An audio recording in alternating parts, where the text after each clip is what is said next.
বুঝতে পাচ্ছেন। কিন্তু না, এবারও সুলতান সালাউদ্দিন জেরুজালেমে আক্রমণ করে না।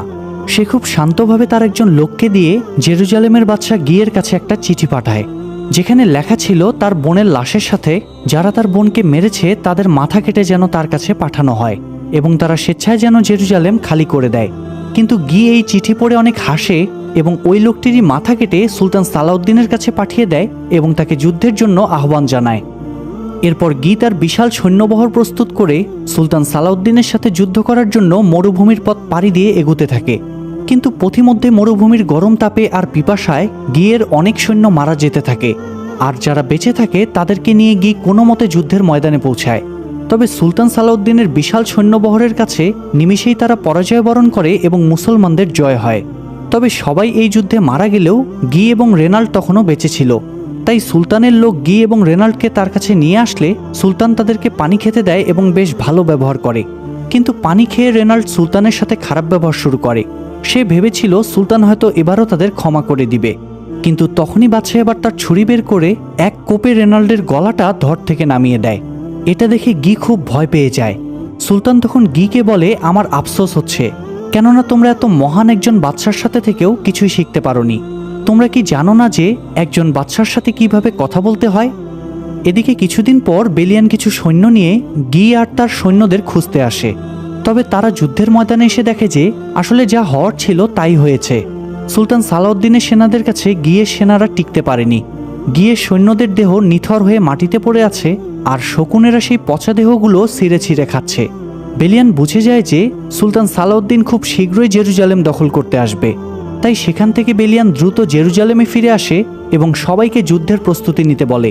সে এখানে সবাইকে যুদ্ধ করতে উৎসাহ দেয়। সে বলে যে এই যুদ্ধ আমরা কিংবা মুসলিমরা কেউই শুরু করিনি।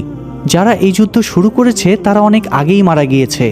তাই এখন মূলত আমরা যুদ্ধ করব আমাদের বাড়িঘর এবং মাতৃভূমি রক্ষা করতে। বেলিয়ানের কথায় অনুপ্রেরণা পেয়ে এবার সবাই যুদ্ধের জন্য প্রস্তুতি নেয়। আর বেলিয়ান খুব বুদ্ধি খাটিয়ে যুদ্ধের কৌশল সাজায়, কারণ সে ভালো করেই জানতো যে সুলতান সালাউদ্দিনের সেনাদের সামনে তারা টিকতে পারবে না। তাই সে প্ল্যান অনুযায়ী রাজ্যের কিছুটা সামনে এসে পাথরের চিহ্ন দেয়, আর সুলতানের সেনারা যখন এটা অতিক্রম করবে তখনই বেলিয়ানরা তাদের উপর আক্রমণ করবে বলে সিদ্ধান্ত নেয়।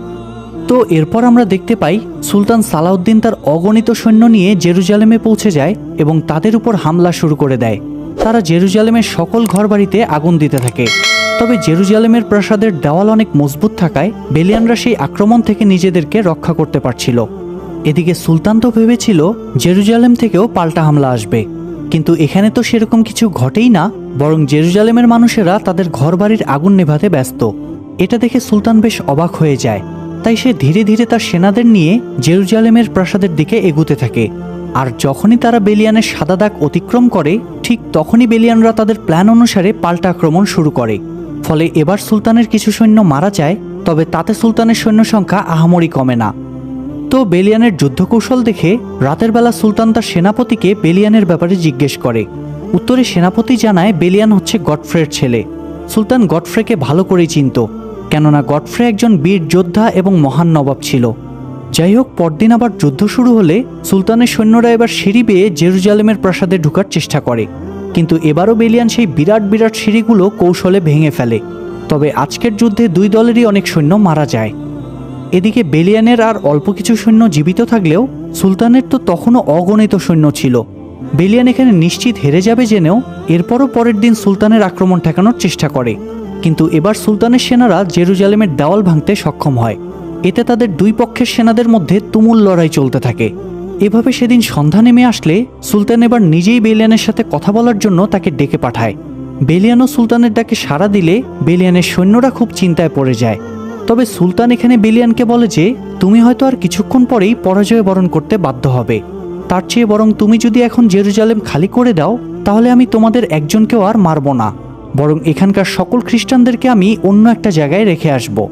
এই প্রস্তাব শুনে বেলিয়ান সুলতান সালাউদ্দিনের ক্ষমাশীলতা দেখে মুগ্ধ হয়ে যায়, কেননা সে ভেবেছিল একসময় খ্রিস্টানরা জেরুজালেমের মুসলিমদের হত্যা করে যেভাবে জেরুজালেম দখল করেছিল সুলতান সালাউদ্দিনও হয়তো খ্রিস্টানদের মেরে সেটার প্রতিশোধ নেবে। বেলিয়ান এখানে এটা ভেবে অনুতপ্ত হয় যে সে এত মহান একজন বীরের বিরুদ্ধে গিয়ে ভুল করেছে। সে এখানে তাই সুলতানের প্রস্তাবে রাজি হয়। ফলে সুলতান তার কথা মতো জেরুজালেমের সকল খ্রিস্টানদেরকে নিরাপদে অন্য একটি জায়গায় পাঠায় আর জেরুজালেমে উত্তোলন করে বিশাল একটা মিনার। অন্যদিকে বেলিয়ান তার সেই পূর্বের বাড়িতেই ফিরে আসে। সে এখানে আগের মতোই কামারের কাজ করতে থাকে আর সিবেলার সাথে সুখে শান্তিতে বসবাস করে। তবে কিছুদিন পর ইংল্যান্ডের একজন রাজা তার দলবল নিয়ে বেলিয়ানের কাছে আসে। এখানে তারা সুলতান সালাউদ্দিনের সাথে বীরের মতো লড়াই করার জন্য বেলিয়ানের বেশ প্রশংসা করে। আসলে ইংল্যান্ডের এই রাজা মূলত জেরুজালেম দখল করতে চায়, তাই সে বেলিয়ানের সহযোগিতা চায়। কিন্তু বেলিয়ান এখানে খুব ভদ্রভাবে ইংল্যান্ডের রাজাকে প্রত্যাখ্যান করে আর সিবেলাকে নিয়ে সুখে শান্তিতে জীবন কাটাতে থাকে। যদিও ইংল্যান্ডের এই রাজা পরবর্তীতে জেরুজালেম দখলের চেষ্টা করে, কিন্তু সুলতান সালাউদ্দিনের সাথে পেরে ওঠে না। আর এখানেই আজকের কাহিনীটি শেষ হয়ে যায়।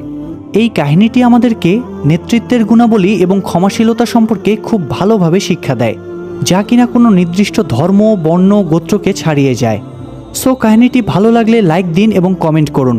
আর এরকম আরও ভিডিও দেখতে চাইলে চ্যানেলটি সাবস্ক্রাইব করে বেল আইকনটি অল প্রেস করে রাখুন।